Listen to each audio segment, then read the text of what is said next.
যখন বাড়িতে করতে হবে খুব খাটাখাটি, তখন বানিয়ে নিবে একবার মা ঠাকুমার হাতের তৈরি মাছ বাটি।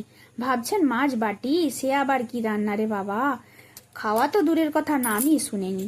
কিন্তু ভালো করে ভাবুন, নিশ্চয়ই ঠাকুমা দিদিমাদের মুখে শুনে থাকবেন।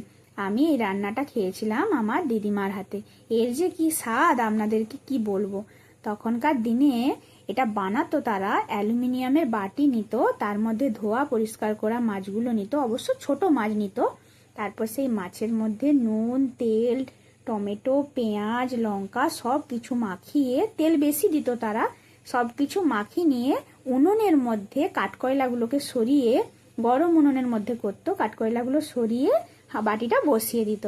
15 থেকে 20 মিনিট ওইভাবে ধীরে ধীরে ওই গরম আঁচে হয়ে যেত।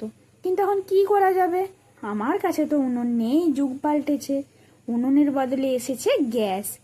তা আবার আমাকে রান্নাটা খেতেও ইচ্ছে করছে, তার জন্য আমি গ্যাসেই করলাম। উনুন নেই তো কি হয়েছে, খাবো তো আমি বটেই। তাতে আমি কি করলাম এবার দেখে নিন। প্রথমে মাছের পিসগুলোকে নিয়ে ছোট করে কেটে নুন হলুদ মাখিয়ে নিলাম। তারপর কড়াই তেল দিয়ে একটা শুকনো লঙ্কা ফোড়ন দিলাম।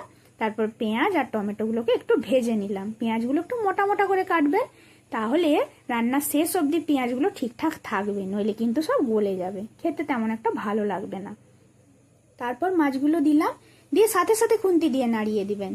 নাড়ানোর পরে 30 সেকেন্ড ভাজবেন, এপিট ওপিট হালকা করে ভেজে নেবেন। খুন্তিয়ে করে তুলতে যখন যাবেন দেখবেন 30 সেকেন্ড পর ভালোভাবে তুলতে পারছেন না, তখন কিন্তু রিস্ক নেবার দরকার নেই, খুন্তিয়ে করে খুঁচাখুচিরও করার দরকার নেই ওদের উপর।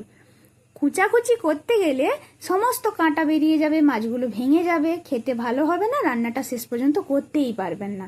তাই রিস্ক না নিয়ে জল ঢেলে দিবেন। আমি এখানে গরম জল দিয়ে দিলাম, আপনারা চাইলে ঠান্ডা জলও দিতে পারেন। গরম জল দিলে রান্নাটা তাড়াতাড়ি হবে এই আর কি।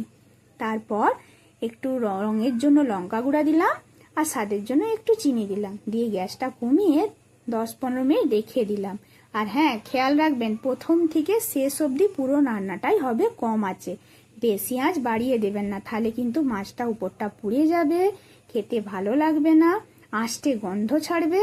তখন ভাববেন দিদিভাই কি রান্না দেখালো এটা, এ তো ভালোই হলো না। তাই যেমন ভাবে বলছে সেরকম ভাবে করবেন। দেখুন 15 মিনিট পর এরকম শুকনো শুকনো হয়ে গেছে, তখন নামিয়ে নেবেন। আর হ্যাঁ, ঝোল ঝোল নামাবেন না, বেশ গায়ে গায়ে হয়ে যাবে তখন নামাবেন। গরম ভাতের সাথে খেয়ে দেখবেন এর স্বাদ অসাধারণ হয়, কোনো রকম বাটাবাটি খাটাখাটি কিচ্ছু নেই, কম মশলায় খুব সুন্দর রান্না পেয়ে যাবেন। খেয়ে অবশ্যই আমাকে কমেন্ট করে জানাবেন যে কেমন হলো এই রান্নাটা। আমার তো